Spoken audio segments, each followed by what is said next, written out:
अस्सलाम वालेकुम। अमेरिका में जंगली लोगों का एरिया कौन-सा है? कौन-सा ऐसा इलाका है जो जंगली लोगों का कहा जाता है? क्यों कहा जाता है? इसकी सारी डिटेल मैं आपको बताऊँगी, क्या रीज़न है, क्यों कहा जाता है। सबसे पहले अगर आप मेरे चैनल पे न्यू हैं तो प्लीज़ मेरे चैनल को लाइक, शेयर, सब्सक्राइब और बेल आइकन को ऑन कर दें ताकि मेरी आने वाली ऑल इन्फॉर्मेटिव वीडियो आप लोगों को मिलती रहें और आप लोग अमेरिका को लाइव एन्जॉय करते रहो।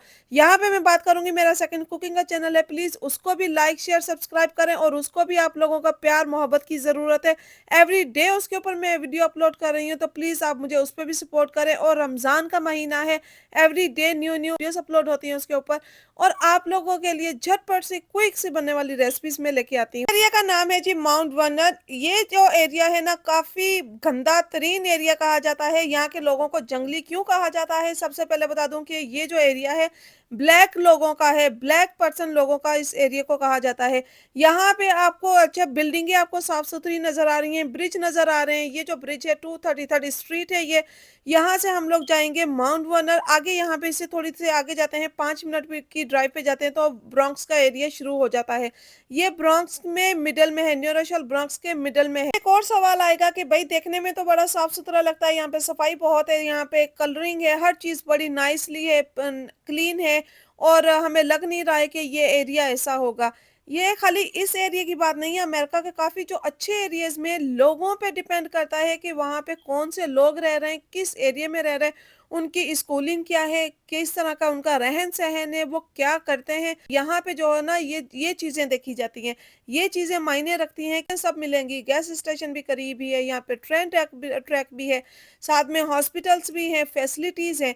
ये जो सामने मैं आपको दिखा रही हूँ, बिल्कुल थोड़ा मैंने करीब ज़ूम करके नहीं दिखाया, बहुत बड़ा इनका कब्रिस्तान है कि इतना बड़ा है कि काफ़ी आप 5 से 7 मिनट की ड्राइव करते हो वो हाईवे से या लोकल, तो काफ़ी टाइम लग जाता है। लोकल भी ड्राइव करोगे तो काफ़ी बड़ा ये 5 से 7 मिनट की ड्राइव के बाद जाके ख़त्म होता है, इतना बड़ा है। लेकिन यहाँ के लोग क्या करते हैं, उनका रहन-सहन कैसा है, हमें चाहिए माहौल, स्पेशली मुस्लिम वालों को। ये मैं हर बात की बता रही होती हूँ कि जो यूके से आ रहा है, कनाडा से आ रहा है, इंग्लैंड से आ रहा है, अमेरिका में ही हम लोग रहते हैं, तो यहाँ पे जो आता है उनको तो पता चल ही जाता है कि ये एरिया किस तरह के हैं।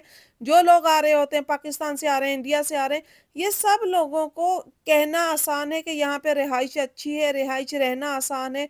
भई हमें ये चीज़ें देखनी पड़ती हैं। आप ये चीज़ें देखें कि ये एरिया देखने में बहुत कलरफुल है, बहुत अच्छा है, नाइस क्लीन भी है। काफ़ी चीज़ें मैं यहाँ पे दिखा नहीं पाती हूँ, सरेआम होता है, स्पेशली हम जब मुस्लिम लोग ये वीडियोस देख रहे होते हैं, तो उनके लिए मैं साफ लफ्ज़ों में कहूँगी कि वो थोड़ी-सी बेहयाई हो जाती है। लेकिन एक्सप्लेन करने का मेरा पर्पस ये होता है कि आप लोगों के पास अच्छी नॉलेज जाए, आप लोग जब यहाँ पे आना चाहते हो, वो चीज़ें अच्छी देखो ताकि आप लोग जब यहाँ पे आओ, तो वो चीज़ें आपको पहले ही से मालूम होनी चाहिए कि हाँ, ये चीज़ है, यहाँ पे ऐसा होता है, ये एरिया अच्छे हैं यहाँ पे।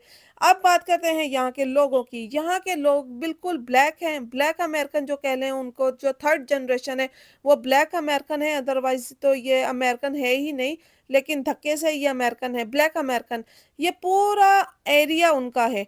यहाँ पे गुंडागर्दी इतनी आम है, आपको नहीं पता चलता कि आपने किस टाइम, अगर आपने बैग पहना हुआ है, किस टाइम वो छीन के ले जाएगा, सामने वाला आपकी कोई हेल्प करने नहीं आएगा। चलते-फिरते गाड़ी चल रही होती है, जा रही होती है गाड़ी, तो ये आके बीच में भाग के या टक्कर मार देते हैं गाड़ी में। और यहाँ पे अगर आपका फ़ॉल्ट हो या ना हो, कसूर आपका ही है। अगर आप गाड़ी चला रहे हो तो वो बंदा आ रहा है, वो भाग के आया तो आपने ब्रेक क्यों नहीं लगाई? आपने देखा क्यों नहीं? चाहे उसको कितनी चोट लगी हो, उसका फ़ॉल्ट था, उसने मिस्टेक की है, उसने जानबूझ के किया है, लेकिन फ़ॉल्ट आपका है।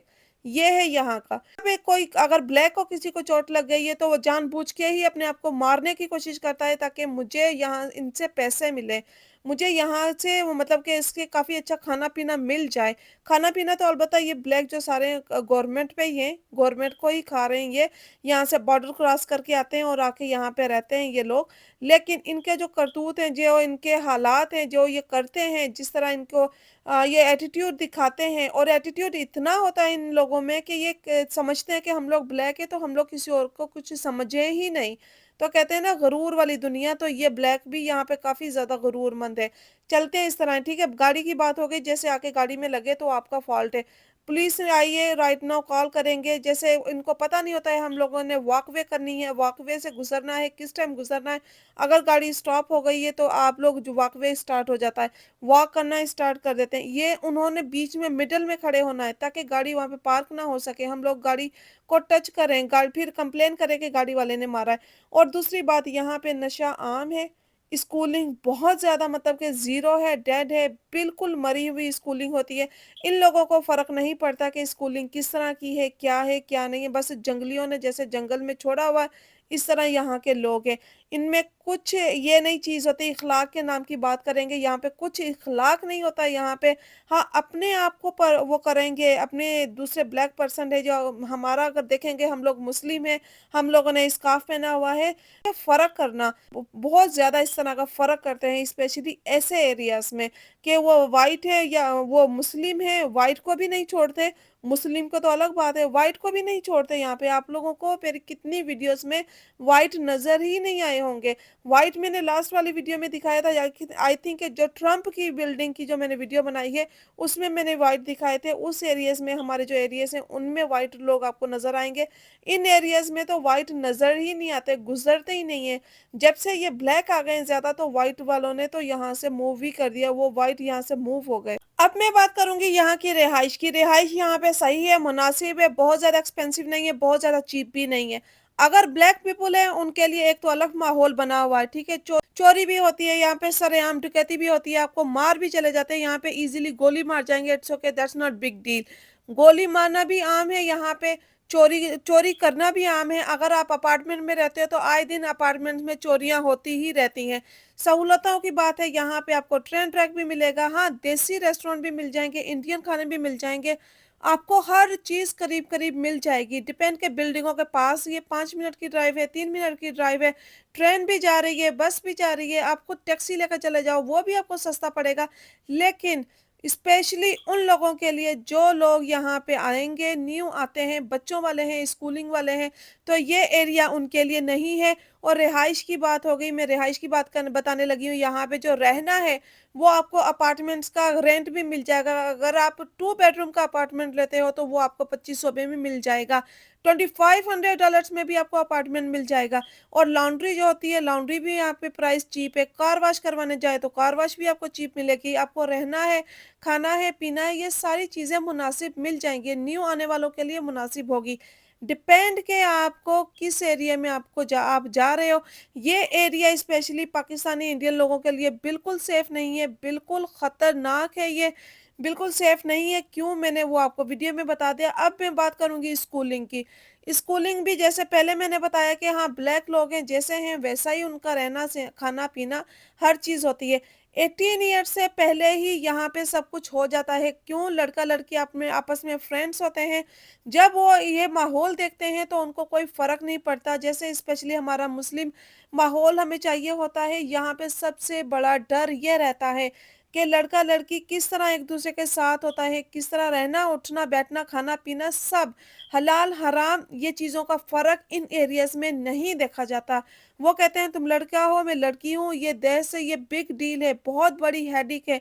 स्पेशली हम लोगों के लिए, हम लोग क्यों देखते हैं और सिटीज़ में क्यों जाते हैं, मुस्लिम कम्युनिटी क्यों ढूँढते हैं कि हमारे जो बच्चे हैं, वो इस माहौल में रहें, घर का माहौल उनका देखा जाता है, क्या इस माहौल में लर्न कर रहे हैं, क्या वो इस माहौल में सीख रहे हैं।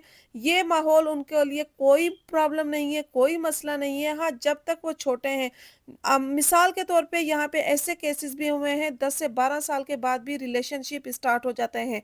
बहुत आम हो गए हैं ये चीज़ें, स्पेशली इन एरियाज़ के लिए। इन एरियाज़ को देखने में ना कहें कि यहाँ पे सफाई है, यहाँ पे बिल्डिंगें ऐसा ईज़ी हैं, यहाँ पे आपको बिल्डिंगें अच्छी नज़र आ रही हैं, सहूलतें नज़र आ रही हैं।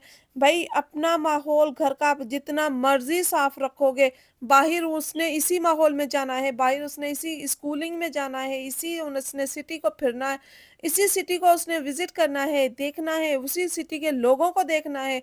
तो ये वो लोग हैं यहाँ पे, उनको कोई अपना तो फ़र्क है ही नहीं उनमें। उनमें ये नहीं है कि ठीक है लड़का है, लड़की है, कुछ बहन-भाई के रिश्ते ख़राब हो गए इन एरियाज़ में कि उनमें तमीज़ नहीं रही कि ये मेरे भाई का रिश्ता है या बहन का रिश्ता है। ऐसे केसेस भी होते हैं। तो वो मेरा वज़ाहत आई थिंक आप लोगों को समझ में आ रही होंगी।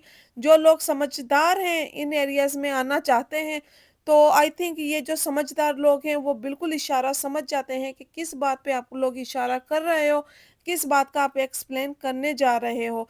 तो मैं बहुत ज़्यादा खुलेआम आपको चीज़ें इतनी एक्सप्लेन नहीं कर पाती हूँ, लेकिन कोशिश यही करती हूँ कि आप लोगों को समझ में आ जाए।